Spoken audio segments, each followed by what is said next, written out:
This is the Strat-O-Matic Baseball Excel 1970-73 Carryover League. Brought to you by the Shrimp Trawler YouTube channel.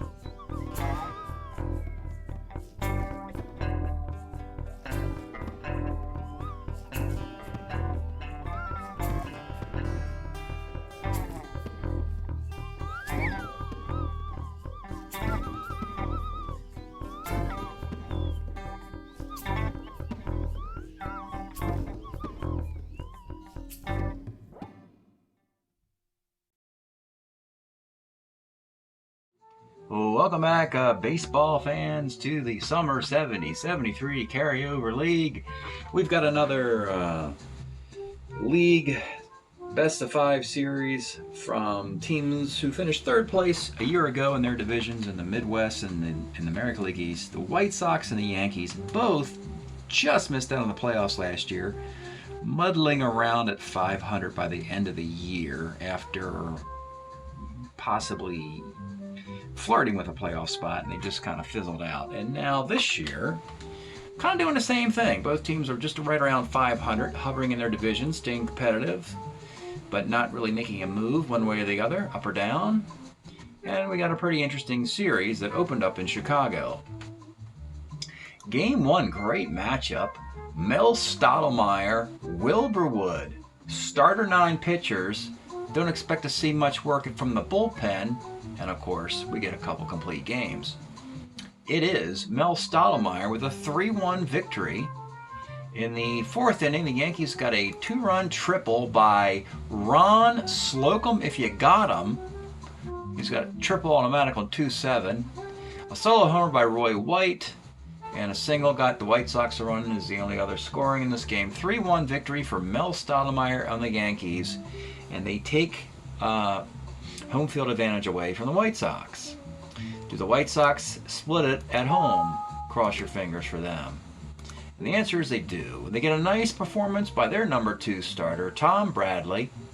He throws a nifty 2-hitter. Sac fly is the only run he gave up. And they have their way with Fritz Peterson to an extent. They hit him pretty hard in the 7th inning, and they get a 6-1 win off of Fritz Peterson in this game. Louis Aparicio. Yes, the little shortstop had a 3-run homer in this game. 3 for 4 with 4 RBI. Congratulations, Louis Aparicio. So, with the series tied a game apiece, we go to Yankee Stadium for Game 3. And we have a great young pitching matchup. Stan Bonson versus Jim Mcandrew. And the Yankees have a vaunted bullpen. Hasn't been used enough, so they decided they'd tap into it, and for good reason. They had Mcandrew, gave him 7 strong innings, and they turned it over to Jack Aker and Sparky Lyle. They got enough offense off of Tom Bradley. Interestingly, in the 1st inning, you don't see this very often, a guy walks, steals second base, the guy throws it into center field, then he scores on a ground ball. Then a couple batters later, Bobby Mercer walks, he steals second base, the ball goes into center field again, and he scores on a single. So Stan Bonson had words with his catcher in the dugout at the end of the 1st inning. Yankees win Game 3 by a score of 5-3. And if they want to get out of the 500 malaise and make a move in the highly competitive American League East with the Orioles and Red Sox, now is the time to get this thing started. We have a Game 4 and a best-of-5 here in Yankee Stadium. We are back on 3 days rest with our Game 1 starters, folks. Again, turn the lights off in the bullpen. Get a poker game going, whatever you got to do, cornhole, hacky sack, because it's no action. We got Wilbur freaking Wood for the White Sox and Mel Stottlemyre for the Yankees. These are starter 18s combined. Let's get started from the Bronx. Leading off for the Chi Sox, Louis Aparicio. 38 is a single 1-10 and a base hit off Stottlemyre. C. Steeler, but you got Munson catching for the Yankees with a fantastic arm. He will stay at first. Buddy Bradford 59, Skies to shallow center. Carlos May, 33, fielder's choice. So you have the speedy May at first. Why not try a stolen base against the -3 arm catcher? He rolls a 4 and is safe. So, paid off this time. You got a runner in scoring position, 2 outs for your American League MVP of 1972, Dick Allen. May as well look at his card before he swings away here. Dick freaking Allen. Oh my goodness. Here is the pitch to Dick Allen. 39 is a ball 4. One of his 99 walks in 1972. And with runners at first and second and 2 outs, it's going to be Bill Melton. 210 is a grounder to short. White Sox do not score. Bottom of 1, it's Roy White. 57's a K. Mike Hershberger, 38, is a hit by the pitch. Danny Cater, 2-4 is a 5-4-3 double play, and Wilbur Wood is out of the first inning. Leading off in the second, it's Tony Muser, the guy with the gift of gab, one of the better practical jokers and comedians in all of baseball. I think him and Jay Johnstone probably could have opened up a nightclub together if they wanted to. Tony Muser, 46, pops to third. Mike Ryan, 47, pops to third. And Bobby Canoop, 35.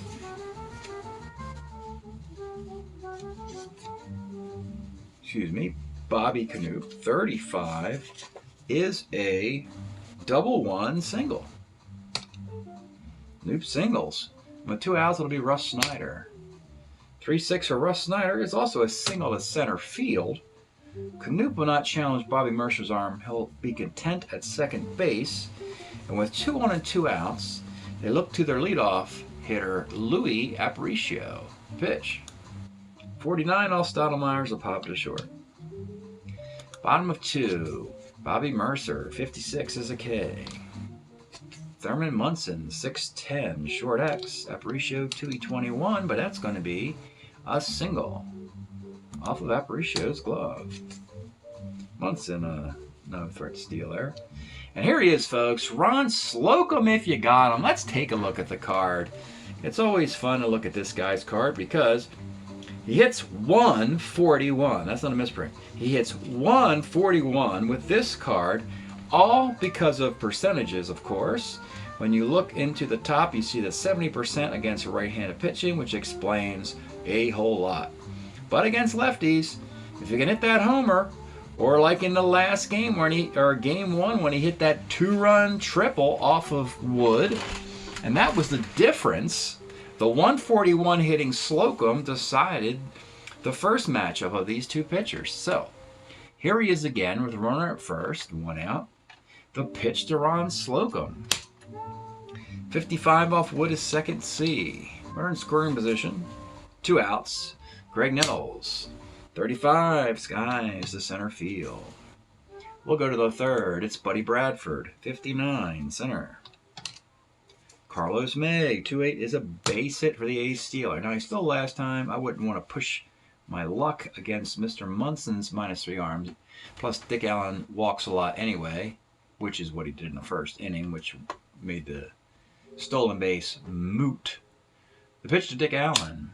2-8 is a K. And with 2 outs, do you want to try and get in scoring position for Bill Melton here? Let's try it until we got thrown out. Okay. Now, put the kibosh on stolen bases for a little bit. Bottom of the third. Here is Celerino Sanchez for the Yankees. 43. Skies to right X. This is Carlos May in right, a 3E5 with a +3 arm, interestingly. This is your double ... but no one knows on the bases. So you have runner at second for Gene Michael. Stick Michael, 65, pops to short. Roy White, 211, lines to short. And with 2 outs, it's Mike Hershberger, 58. Skies to center field, no surprise, scoreless, Wilbur Wood, Mel Stottlemyre. As we go to the fourth, it is Bill Melton, 1-4. Grounds to short. Talking Tony Muser, 48, pops to short. Mike Ryan, 67, off the Stottlemyre card. Single, 1, 2, 11. Line out on a 14. We go to the bottom of the 4th inning in a briskly played game here in the Bronx. Danny Cater, 1-8, grounds to short. Bobby Mercer, 2-7, is a K. And Thurman Munson, 67, is a K.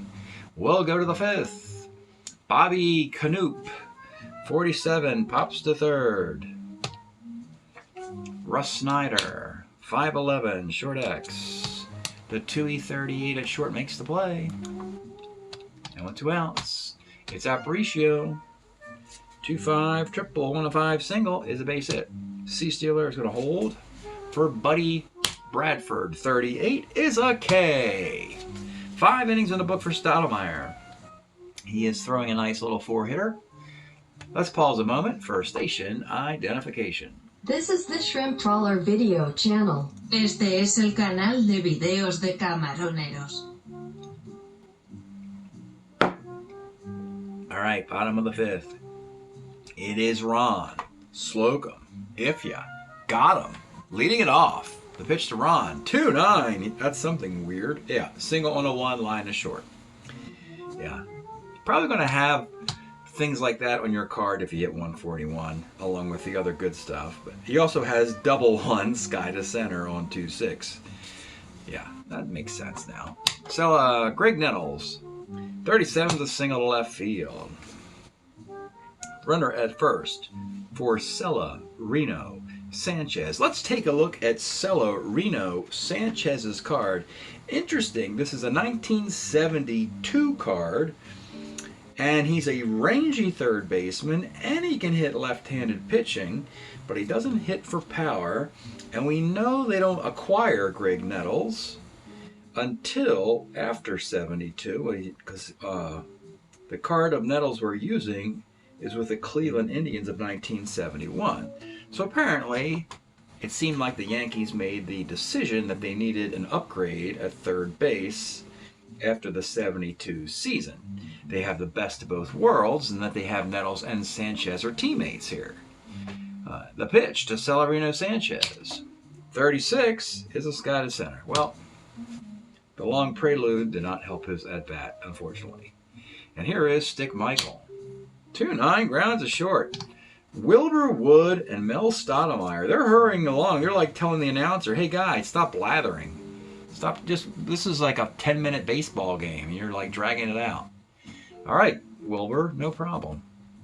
All right, top of the 6th. Carlos May, 45, skies the center. Dick Allen, 65, double 1, base hit. Bill Meltone. He does not melt 1, he skies it in the right, and with 2 outs, it's Tony Muser. 2-4, grounds to first. Bottom of the 6th is going to hurt us along for Wilbur Wood. It'll be Roy White leading off. Roy White, 38 is going to be a single. Mike Hershberger, 210 is going to be a 5-4-3 double play, and Danny Cater, 2-3 is going to be a ground ball to third. There you go, Wilbur. Happy? We'll get to the 7th. Mike Ryan.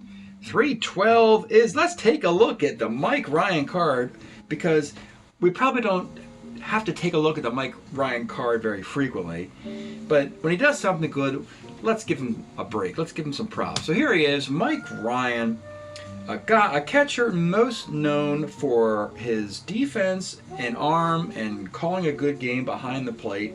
Unfortunately for Mike, he really never put it together as a hitter in his career. Here with the Phillies 1970 card. And of course, the Phillies will move on to the Tim McCarvers and Bob Boones of the world pretty soon after. But here on 312, he hits it as far as he can to the opposite field, and that'll be a double. And in a scoreless game, Mike Ryan, a 10-runner, almost won a pinch run and bunt and do fun stuff like that. Let's think about that long and hard. Because you got Bobby Knoop, Russ Snyder. Oh, we'll hit away. Bobby Knoop, 64, off of the Strat-O-Matic card. Double to right field, back-to-back doubles. Who wants to bunt? And the 179 hitting Mike Ryan and the 229 hitting Bobby Knoop combined for a run here in the top of the 7th. More than enough for Wilbur Wood at this point. Russ Snyder, 56, grounds to second. This is Slocum's a 4-18 at second base. And he boots the ball. He got runners in the corners. With nobody out. You got to bring the infield up for Aparicio. 59, center C. Buddy Bradford.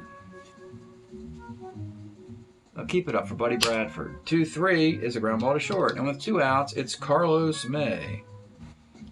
And Stottlemyre's not in danger of breaking. It's only 1-0. He'll pitch to him. 2-2 is a grounder to the pitcher. So the top of the lineup can't do a darn thing, but the number 7 and 8 hitters give the Chi Sox a lead as we go into the bottom of the 7th. Stretch time here. We are enjoying the wonderful saxophone of Paul Desmond's Take 10 of 1963, I believe, featuring Take 10, always twice as good as Take 5, and of course the theme from Black Orpheus is on this one. Wonderful LP from Dave Brubeck's sax player, the Dave Brubeck Quartet. Yeah, there you go. Bottom of the 7th. Wood continues, unabated, 1-0 game. Bobby Mercer leads off for the Yanks. 210, grounds to second base. Munson, 55, rolls to second. And Ron Slocum, in the news too much today. 612 is a sky to left field. 1-0 in the 8th. It'll be Stottlemyre to Dick Allen. 58, skies left. Bill Melton, 1-8, grounds to short. And Tony Muser, 1-8, is a grounder to short. We'll go to the bottom of the 8th. What a fast-moving game this is, minus the commentary. The White Sox bench, Walt Williams, not much defense. LaFay, neither. No defense to bring in. So Mr. Wood will continue and be asked to go 9 scoreless innings for a win. Greg Nettles leads off for the Yankees. 1-5, 1-1 single. And here's Celerino Sanchez, 58, skies to center. Stick Michael, 2-7, is a 5-4-3 double play. We go to the 9th. Yep, complete games. Here they come. Mike Ryan, the co-MVP today. 48, lines of first. I guess if you throw Mr. Wood in, it's a 3-way MVP. Ryan, Knoop, and Wood. Here is Knoop again. 6-10, catcher's card. Munson makes the play. And with 2 outs, Russ Snyder, 39 is a single. 2 outs, Louis Aparicio. 4-11, skies it into left field. This is Roy White, who's a 2 and left, and he makes the catch. And Mel Stottlemyre's got an uneasy feeling in his stomach going, am I going to get a loss just because I give up back-to-back bloop doubles to Mike Ryan and Bobby Knoop? And the answer, Mel, is I think you probably are going to take an L here, unfortunately. We got the Wood, Wilbur Wood, in the bottom of the 9th. He has put 1, 2, 3, 4, 5, 6 guys on today. His defense has played flawlessly as well. But we have the top of the lineup in the 9th inning. White, Hershberger, Cater, Mercer. Let's look at each card then. Roy White, this is his brilliant 1970. I think people forget how great he was at the plate early in his career. Much better than the Bronx Bomber, Billy Martin, late Yankee, Roy White. This is 700 plate appearances, 22 homers, 95 walks, a .296 batting average. The great range, no errors, great base runner, Roy White. The pitch to Roy. 66 is a pop to second base. And now we have Mike Hershberger. Let's take a look at Mike. This was pretty cool that the Yankees found this guy.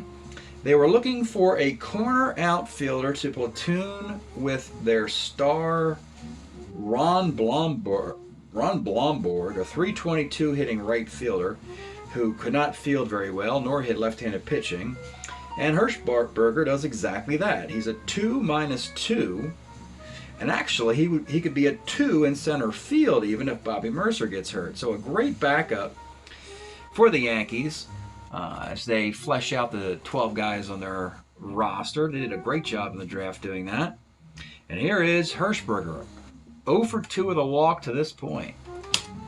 1-6, double 1 to 14 is a double. He's in scoring position for number 3 hitter, Danny Cater. Let's take a look at Danny. Now, interestingly, Cater would get traded from the Yanks event to the Red Sox for the in the famous Sparky Lyle deal. What we have, though, is we have the 70 Cater card with the Yankees, and we also have Sparky Lyle's 72 card. So they're teammates when in actuality they wouldn't be teammates, would have been traded for each other. So here is Cater. Hershberger is a 14 runner. He'll most likely run on a single here. The pitch to Danny Cater. 2-6 is a single to center field. And here we go, folks. Hershberger, a 14. Bradford, -2 arm, 1 to 12. Even with Mercer up, he's going to run. The play at the plate. He scores on a 1. So interestingly there, you saw the home team. This is a mixture of constants and variables. Running the bases, the visiting team, it's a constant. You have to be 14 or better. The home team is a variable. At my discretion, I play to manage the home team's runners. And in this particular case, even though the odds are only 1 to 12, I decided to run Hershberger, and it paid off this particular time. So Cater gets the RBI single. We have a runner at first with 1 out, 1 batter away from breaking Wilbur Wood, and it'll be Bobby Mercer in a 1-1 tie. Let's take a look at Bobby's card. This is his brilliant 1971 card, 25 homers and a .331 batting average. Cater is not much on the bases, an 11 runner. The pitch to Bobby Mercer. 2-6 is single, 1 to 16, and it's a base hit. Now, more importantly, it breaks Wilbur Wood. So what do, folks? Do you actually take this guy out with runners at first and second and 1 out to turn it over to some mediocre reliever? Or do you let Mr. Wood gut the inning out and hopefully send this game to extras? I'm gutting it out with Wilbur Wood. He's my dude. He's the guy. Just because he's broken ain't coming out of the game. First and second, 1 out. Thurman Munson. The rolls of breaking are 5-7, 5-10, and 4-11. If we can avoid that, it will look good. The pitch to Thurman Munson. 64 is a catcher's card. This won't score a run unless it's an error, and Ryan's a great fielding catcher. It's 2-E-3. A 2-E-3. And they get the foul out, so the runners have to hold at first and second. And with 2 outs, it'll be Ron Slocum if you got him. I mean, yeah, you got to pitch this guy. The only rule, let's see, so a 2-5, a 3-6, or a 2-7 are the only rules that will win the game for the Yankees. The rest of the time, this thing's going extras. So here we go. The pitch to Ron Slocum. 1-6 is a strikeout. And we will go extras. Okay, it's 1-1 in the 10th. Wood, it's a tough one. He could, if the White Sox rally in the 10th, Wood could still get a win. I don't know if I want to use a broken Wood in the bottom of the 10th, but I might let him pitch broken in the 10th because he's Wilbur Wood, just because it's the bottom of the lineup there. So top of the 10th, Stottlemyre's going 10 in a 1-1 tie. This thing could go 20 innings, folks. Buddy Bradford leads it off. 46, skies are right. Carlos May, 47, lines the third, and with 2 outs, Dick Allen, 2-10 is a K. That'll put an end of Mr. Stottlemyre's day. 10 innings, but I don't let my starters go more than that unless their name's Wilbur Wood. The reason why Wilbur Wood can do this is because in the roster sheet for the 1972 season, it said that Wilbur Wood can pitch on 2 days rest, which I think is a little ridiculous and kind of cruel in some regard. But I let him pitch as long as he really wants to pitch. So, bottom of the 10th, a broken Wilbur Wood by putting 3 guys on in the 9th inning will continue into the 10th inning and face Greg Nettles to lead it off in the bottom of the 10th. 57, but against the lefty is a K. Against the righty, it's a bloop single. I mean, it's a broken single. Celerino Sanchez, 1-2. Well, he just hit a ball about as hard as he can hit it. Double 1-12 single, and he gets a single. Well, there you go. So you got a runner at first for Stick Michael. The pitch to Stick. 1-5 is a 6-4-3 double play. The only broken pitcher in Major League Baseball who can get out of the 10th inning and go for a win in the 11th, Wilbur Wood continues, and a frustrated Mel Stottlemyre is not permitted to go any further. That's okay, because the Yankees got the biggest and baddest bullpen in all of baseball. Sparky Lyle, 1.92 ERA, Jack Aker, 2.06, Lenny McDaniel, 2.01, and oh, by the way, Fred Bean with a 1.68 ERA. Boy, I tell you folks, if I had to play this Yankee roster against the Billy Martin, Reggie Jackson Yankees of the late 70s, that would be really interesting. I really like this particular group here in the early 70s. They didn't come away with anything except mediocrity. But here we go, into the 11th inning. Sparky Lyle is coming out of the Yankee pen, like to start the home team with the closer and work their way back to the long men. And the away team just the opposite. Sparky Lyle is a relief 3. Will probably turn some batters around, though notoriously he is better against righties than lefties. So he will face Bill Melton in the top of the 11th inning. The pitch to Bill Melton, 57's a K. Tony Muser, he does okay against lefties. 62, rolls back to the mound. And with 2 outs, it's Mike Ryan. 39 is a sky to center field. Wilbur Wood, he goes back out for the 12th inning for the 3rd broken inning in a row. He pitched 18 innings on opening day a year ago. And so we're going to do some more creative baseball majesty here. In the bottom of the 12th, Roy White leads it off. 57 is a single because he broke. And that is the first time the broken dot has come into play here. So, 1, 2, 3, 4, 5, 6. Sixth batter comes into play. How many has he put on throughout the game? 1, 2, 3, 4, 5, 6, 7, 8, 9, 10.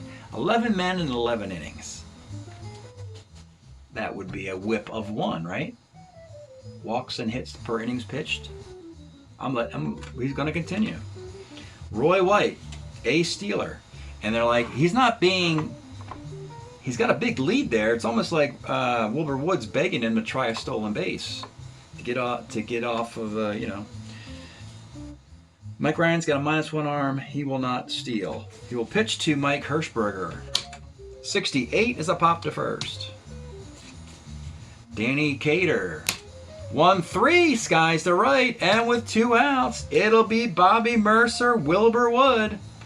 The pitch to Bobby Mercer. 68 is a liner to first. 12 innings and going. Yeah. He's got 11 innings logged now. We'll go to the 12th. Sparky Lyle will continue.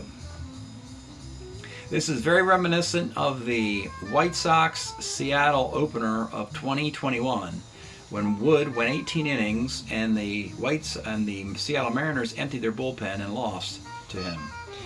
And the White Sox are trying that same theory today, but this time trying it with a broken version of Wilbur Wood.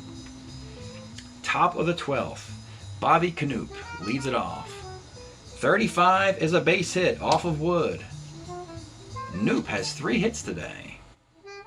Russ Snyder, a left-handed batter, but we know that Lyle's not as good against lefties as righties, so Snyder bats. 67 is a pop to short. We're back to Louis Aparicio. 1-5, skies the center. And with 2 outs, Buddy Bradford, not very good against left-handed pitchers. So batting for Buddy Bradford, this is the first, probably and only guy they would bring in versus Lyle. It will be Walt Williams. Let's take a look at Walt Williams' card. This will move Russ Snyder into center, put Walt Williams into right, and Carlos May into left. But the pitch to Walt Williams. 5-10 off of Lyle is a catcher's card. This is Munson, and he makes the play. This is going to be a fun box to score. So we have 2 innings in the book, we know, for Mr. Lyle. Bottom of the 12th. He's going for it, folks. Thurman Munson against Wilbur Wood in the bottom of the 12th inning. 38 is a grounder to short. Here he is again, Ron Slocum. 47 is single 1-6. Lines out on a 20. And with 2 outs, it's Greg Nettles. 64 for Nettles, catcher's card. Mike Ryan. He should be a good catcher. Yes, he's a 2E3 catcher, and it's a foul out.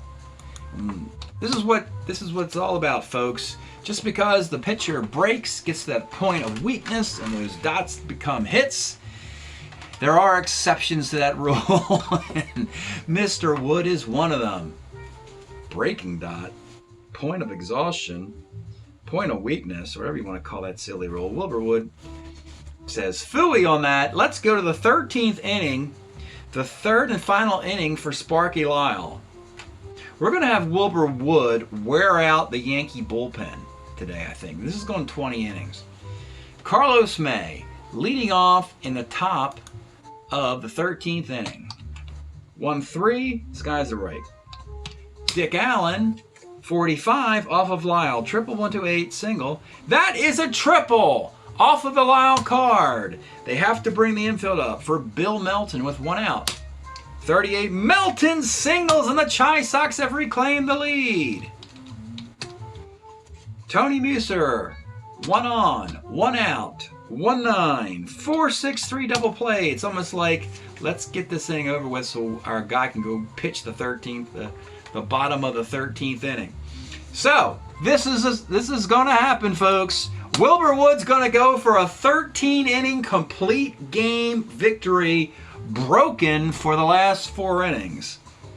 It'll be Celerino Sanchez, Gene Michael, they scare no one, and then back at the top with Roy White. Here is Celerino Sanchez for 11, and that is a breaking dot. That's a point of weakness single off the Wood card. Doesn't matter. He's going to pitch through it anyway. He's had 2 of these point of weakness singles in this game. He's just going to continue on. Gene Michael, 110, single 1-2, and he lines out. Top of the lineup, Roy White with Sanchez at first. Sanchez is a 12 runner. That's not too bad. Again, the reason why you're not going to the bullpen of the Chi Sox is because you got Ron Bloomberg and Jake Gibbs on the bench. They're both 300 hitters, and Horace Clark. So you're going to leave Wood in there or turn it over to Terry Forster or Dave Lemons and take your chances with lefty on the mound. So Wood continues here in a 2-1 game. A runner at first, 1 out, and we're back up top pitching to Roy White. The pitch to Roy. 58, just misses it, misses that dot and skies the center. And with 2 outs, it'll be Mike Hershberger. He is 1 for 4 plus a walk, but he did score the only Yankee run in the 9th inning. The pitch to Mike Hershberger. 46 off of Wood is a clean single to right field. Sanchez, do you run to third base for the final out? I don't think so. 12, 13, 14. May's not there anymore. He was moved to left. Walt Williams is in right with a +1 arm, but you still don't do it. You got to let Danny Cater bat here. First and second, 2 outs. The pitch to Danny Cater. 66 is a pop to second base, and Wilbur Wood, the only pitcher in Major League Baseball capable of doing this, a 13-inning complete game victory over the New York Yankees. Final score 2-1. He has an 18-inning complete game in the 2021 season. He has a 13-inning complete game in the 2022 season. These extended odysseys are done in lieu of him pitching on 2 days rest, which I don't have him do, which Strat-O-Matic says they're fine with that, but I'm not. So I can really score this pretty quickly, because in the 10th Stoudemire went 10, and I know he went here, here, and here. What I do is, when these games go extra inning and you have to fill in all the boxes, I color code to make scoring these easier. So that was one Lyle inning. That was another Lyle inning. And unfortunately, that was the third Lyle inning. And outside of that, the scoring is pretty automatic. So Sparky Lyle takes a loss. Also, Sparky Lyle, pitching 3 innings, would not be available in Game 5 as the series goes back to Chicago. Sparky Lyle, 2 hits and a run, 3 hits, a run, and a K. The rest is Stoudemire, giving up 9 hits and 1 run that was earned, only 1 walk and 3 strikeouts. And now, the line for Wilbur Wood. 13 innings, 12 hits, 1 run, it was earned, only 1 walk, and 6 strikeouts, and a complete game. In the combined box, 10013, 01013, 212, 112, 1416. Both teams pretty much mirrors here. 12 hits and a walk for both squads. And it came down to a 13th inning triple chance off the Lyle card, which was a triple 1-8 chance, by the way. So yeah, the White Sox got a nice break here on the back-to-back doubles, and the nice break there on the triple Lyle card. What are you going to do?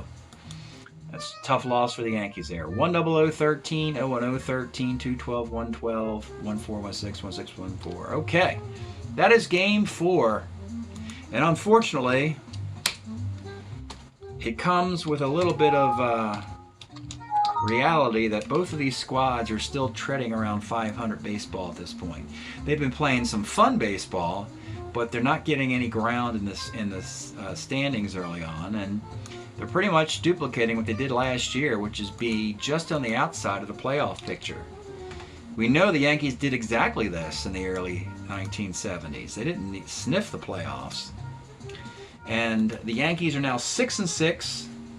Hitting .224 with a .326 team ERA. And the White Sox, same thing, I believe. The White Sox are 6-6 as well. .257 with a .230 ERA. Wilbur Wood now has pitched in the 12 White Sox games. He has 4 complete games in 39 1/3 innings.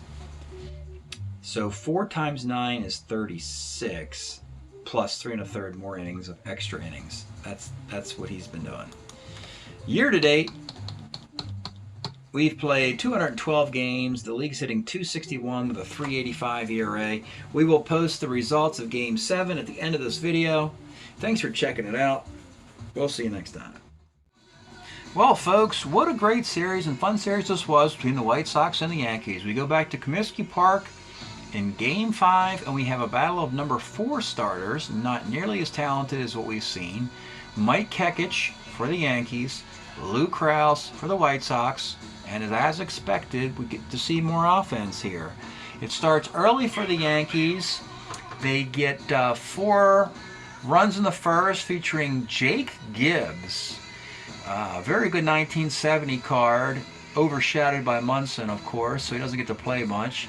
But he has 2 homers in this game, 2 2-run homers early, and the Yankees get all 7 of their runs, including a Gene Michael homer of all things, early in this one. The White Sox chip away. Kekich manages to survive 5 to qualify for a win.